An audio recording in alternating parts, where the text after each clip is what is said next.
வணக்கம். இன்றைய முக்கிய செய்திகள். காரைக்காலில் உள்ள கிளை சிறைச்சாலையில் தண்டனை கைதி தூக்கிட்டு தற்கொலை. காரைக்கால் மதகடி பகுதியில் கிளை சிறைச்சாலை உள்ளது. இங்கு தண்டனை கைதிகள், விசாரணை கைதிகள் என 50க்கும் மேற்பட்டோர் உள்ளனர்.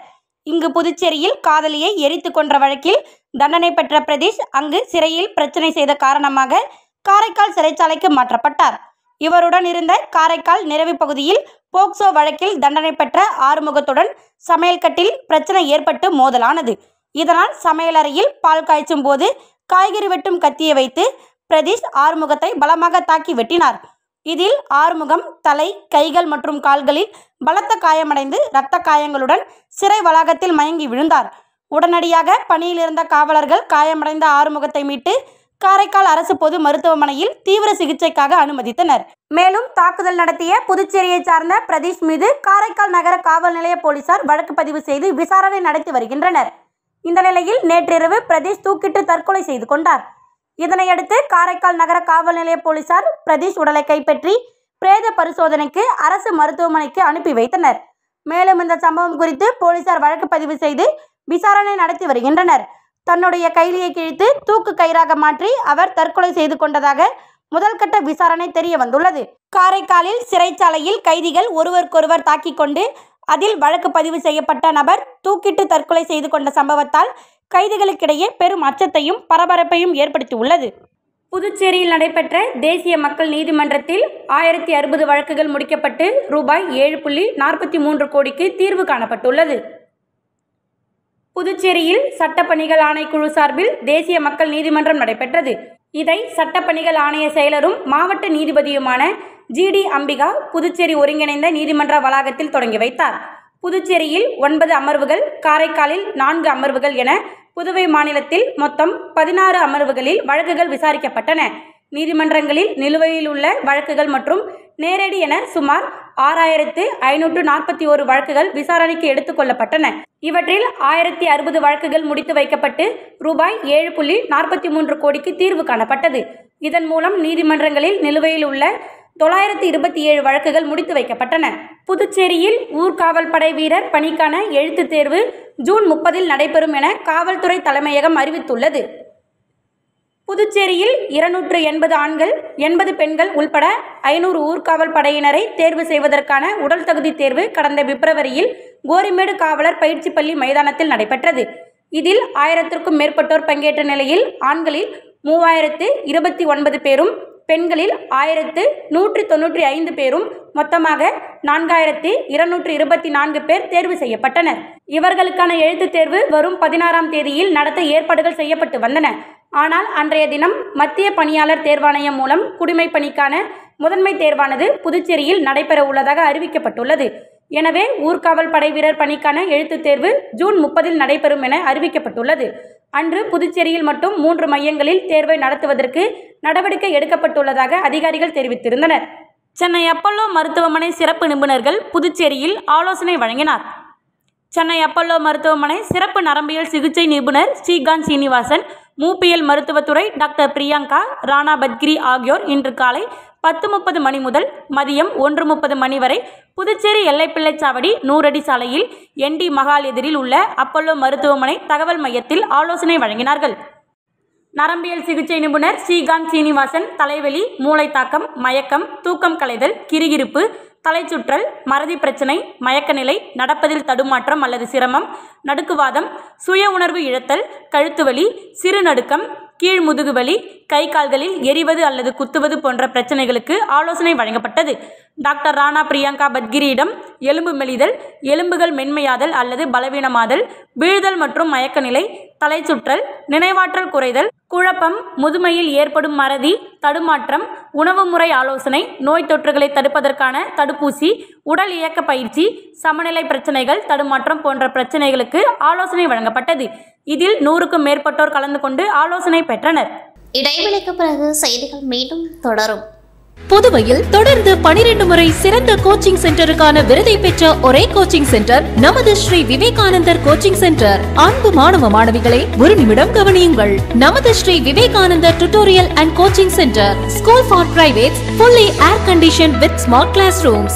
8வது தேறியவர்கள் அல்லது 9வது தவறியவர்கள் நேரடியாக SSLC-யில் சேரலாம். வகுப்புகள் முழு நாள் நடைபெறும். பள்ளிக்கே செல்லாமல் எங்களது முதலியார்பேட்டை ஸ்ரீ விவேகானந்தர் டியூட்டோரியலில் பிரைவேட்டாக 10ஆம் வகுப்பு படித்த ஜே ஷாரன் கிரேஸ் என்ற மாணவி 486 மதிப்பெண் பெற்று புதுவை மற்றும் தமிழகத்தில் மாநிலத்திலேயே முதலிடத்தை பிடித்து சாதனை படைத்துள்ளார். State first. Special coaching for assistant and state board 10th and +2 admission நடைபெறுகிறது. Popular centre for success since 1989. Contact VCC Nagarajan. Vivekanandar coaching centre and tutorial, Vellalar street, Mudaliarpet, Pondicherry. Phone 04132357 அகில இந்திய அளவிலான நீட் தேர்வில் சாதனை படைத்த புதுச்சேரி ஆதித்யா வித்யாசரம் உறைவிட பள்ளி மாணவர்களை பள்ளியின் நிறுவனர் ஆனந்தன் சால்வை அணிவித்து பாராட்டினார்.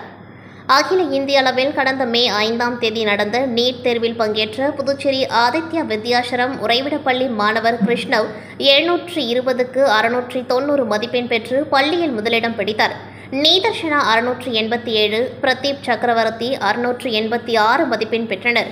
இப்பள்ளியில் 680க்கு மேல் 8 பேர், 650க்கு மேல் 18 பேர், 625க்கு மேல் 26 பேர், 600க்கு மேல் 34 பேர், 575க்கு மேல் 39 பேர், 550க்கு மேல் 51 பேர், 500க்கு மேல் 66 பேர், 475க்கு மேல் 73 பேர், 450க்கு மேல் 83 பேர் மதிப்பெண் பெற்று சாதனை படைத்துள்ளனர்.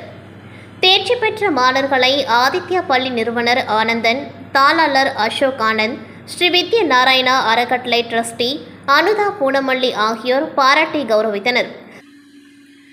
பள்ளியின் நிறுவனர் ஆனந்தன் கூறுகையில், அகில இந்திய அளவில் நடைபெறும் மருத்துவ மற்றும் பொறியியல் நுழைவுத் தேர்விற்கு ஒருங்கிணைந்த பயிற்சி வகுப்புகள் 6ஆம் வகுப்பு முதல் ஆதித்யா கல்வி குழுமத்தில் கற்பிக்கப்பட்டு மாணவர்களின் பன்முகத்திறனை மேம்படுத்தி வெற்றியாளர்களையும் சாதனையாளர்களையும் உருவாக்கி வருவது மகிழ்ச்சிக்குரிய செய்தியாகும் என்றார்.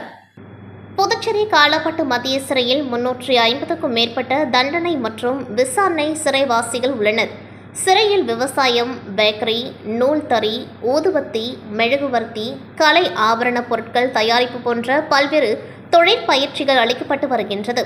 அதன் மூலம் சிறைவாசிகளின் வாழ்வாதாரம் பெறுவதோடு மன மாற்றமும் கிடைக்கின்றது. மேலும் சிறையில் அரிய வகை மூலிகை செடிகள் மற்றும் ஏலக்காய், பட்டை, லவங்கம், காஃபி, திராட்சை, மிளகு, டிராகன் பழம், ஸ்டார் ஃப்ரூட், வாழை, பப்பாளி, அன்னாச்சி போன்றவை பயிரிடப்பட்டுள்ளது. சிறையில் மறுமலர்ச்சி பற்றி அறிந்த சென்னை உயர்நீதிமன்ற நீதிபதி ரமேஷ் அவர்கள் சிறைச்சாலையை பார்வையிட்டு சிறைவாசிகளோடு கலந்துரையாடி சிறைத்துறையினரையும் சிறைவாசிகளின் செயல்பாடுகளையும் மற்றும் புதுவை அரசையும் பாராட்டினார். நடந்து முடிந்த நாடாளுமன்ற தேர்தலில் புதுச்சேரி தொகுதியில் போட்டியிட்ட காங்கிரஸ் வேட்பாளர் வைத்திலிங்கம் பெருவாரியான வாக்குகளை பெற்று தன்னை எதிர்த்து போட்டியிட்ட பாஜக வேட்பாளரை தோற்கடித்து வெற்றி பெற்றார். இந்த வெற்றியை கொண்டாடும் வகையில் காங்கிரஸ் கட்சியினர் மற்றும் கூட்டணி கட்சியினர் என அனைவரும் வாக்களித்த மக்களுக்கு நன்றியை தெரிவித்து வருகின்றனர்.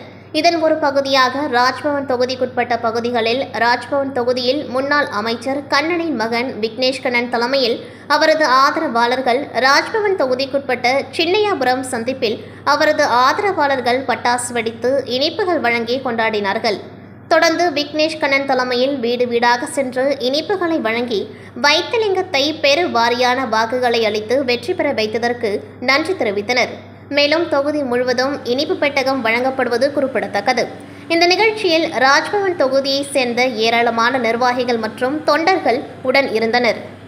விழுப்புரம் மாவட்டம் வானூர் அருகே உள்ள திருவக்கரை ஸ்ரீ வக்ர மாரியம்மன், ஸ்ரீ திரௌபதி அம்மன் ஆலய மகா கும்பாபிஷேக விழாவில் நூற்றுக்கணக்கான பக்தர்கள் பங்கேற்று சுவாமி தரிசனம் செய்தனர். விழுப்புரம் மாவட்டம் வானூர் அருகே உள்ள திருவக்கரை பகுதியில் அமைந்துள்ள ஸ்ரீ வக்ர மாரியம்மன் மற்றும் திரௌபதி அம்மன் ஆலய மகா கும்பாபிஷேகம் வெகு விமர்சையாக நடைபெற்றது. முன்னதாக கடந்த வியாழக்கிழமை விக்னேஸ்வர பூஜை, மகா கணபதி ஹோமம், நவகிரக ஹோமம், லக்ஷ்மி ஹோமம், கோ பூஜை உள்ளிட்ட பூஜைகளுடன் கும்பாபிஷேக விழா துவங்கியது. தொடர்ந்து முதல் கால யாக பூஜையாக வாஸ்து சாந்தி, பிரவேச வழி, அங்குரார்ப்பணம் உள்ளிட்ட பூஜைகளுடன் தொடங்கியது. இதனைத் தொடர்ந்து 2ஆம் கால பூஜை, 3ஆம் கால பூஜை உள்ளிட்டவை நடைபெற்றது.